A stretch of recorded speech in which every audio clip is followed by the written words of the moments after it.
On va maintenant estimer les ressources nécessaires aux activités. On dit ressources, bien sûr, ressources humaines, matérielles, infrastructures. Donc, on a planifié un peu la gestion des ressources. Maintenant, on va estimer quel type de ressources il faut. Donc, en données de sortie, on va avoir le besoin en ressources. Donc, ici, c'est pas une estimation comme pour estimer les délais ou les coûts, on va avoir un montant, mais c'est un besoin qui va être représenté sous forme de tableau ou sous forme de graphique. On va donner le besoin estimé par lot de travail. On peut faire un tableau. On identifie ici le WPS. Quel est le groupe de ressources dont on a besoin et quelle est la quantité. On peut mettre par exemple un commentaire. On peut représenter aussi le besoin des ressources, par exemple des ressources humaines par semaine, par exemple. On peut faire ça. On peut mettre aussi des hypothèses. On peut les mettre dans les commentaires ou dans le registre des hypothèses. Et comme d'habitude, quand on fait des estimations, chaque fois qu'on estime quelque chose, on rajoute aussi la base d'estimation. On peut mettre sur un tableau quelle est la méthode utilisée, quelles sont les hypothèses et les contraintes, quels sont les risques, l'intervalle de confiance.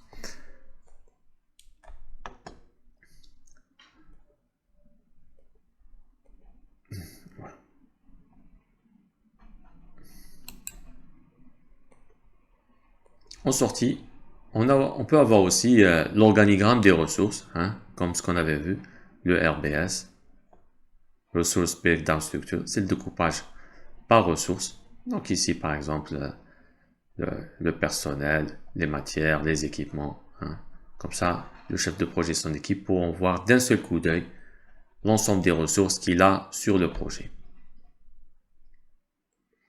On peut mettre aussi à jour les attributs des activités, parce que déjà dans les attributs, il y a le nom des ressources qui seront utilisées, et des hypothèses et des contraintes.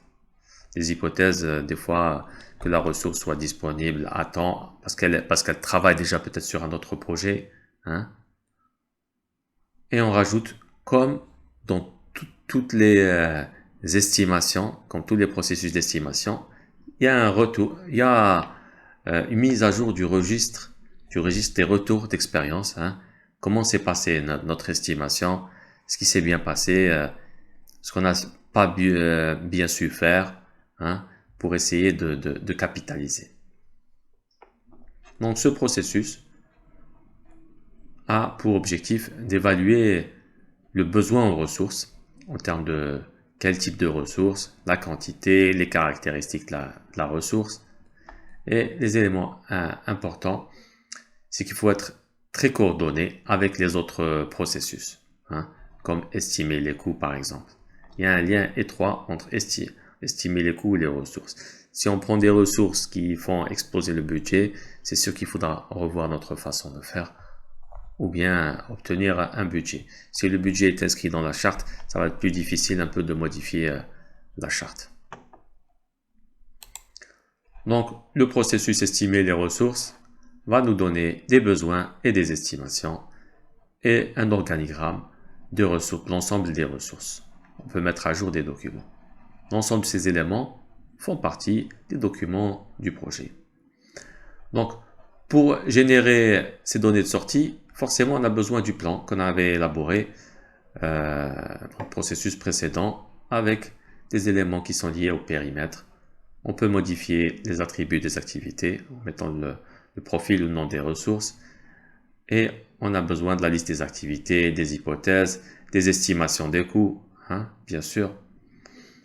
Et puis, le calendrier des ressources. Quand est-ce qu'on a besoin des ressources et le registre des risques. On peut prendre un certain profil à cause d'un certain nombre de risques, par exemple. D'ailleurs, même, il peut y avoir des risques résiduels. Par exemple, on a des tâches difficiles, on loue un expert de chez un sous-traitant. Donc, on a réduit un peu le risque, mais il reste toujours un risque résiduel dû au fait qu'on a contracté avec un sous-traitant, que ce sous-traitant peut perdre la ressource ou peut même affecter la ressource au dernier moment à quelqu'un d'autre peut-être. Donc on voit aussi qu'on utilise les mêmes approches d'estimation. L'estimation ascendante par analogie, par rapport aux tâches, à des tâches similaires, et l'estimation paramétrique, vitesse au mètre carré, coût, par exemple, nombre de mètres linéaires réalisés par jour. On peut faire des estimations de ce type et on va faire par alternative. Est-ce qu'il vaut mieux utiliser nos ressources? Est-ce qu'il vaut mieux les former ou est-ce qu'il vaut mieux sous-traiter ces tâches? On met de toute façon le nom des ressources et leurs estimations sur le système d'information. Le tout est travaillé via des réunions. Donc, comme on avait dit, comme outil et technique, on peut faire appel à des experts. On utilise l'estimation ascendante, on calcule l'ensemble des besoins en ressources de chaque activité et on somme le tout et on remonte. Par analogie, on compare par rapport à des tâches similaires. Paramétrique, on compare par rapport à des données statistiques, des retours d'expérience et on fait l'analyse des alternatives. Est-ce qu'il vaut mieux former, sous-traiter, amener par CDI, prendre une petite machine, une grande machine, on sous-traite, on fait soi-même.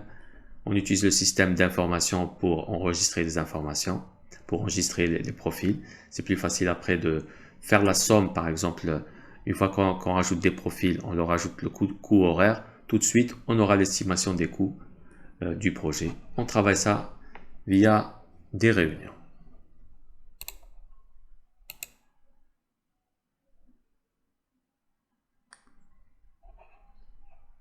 En résumé, on va sortir avec un besoin et des estimations, comme pour les processus d'estimation.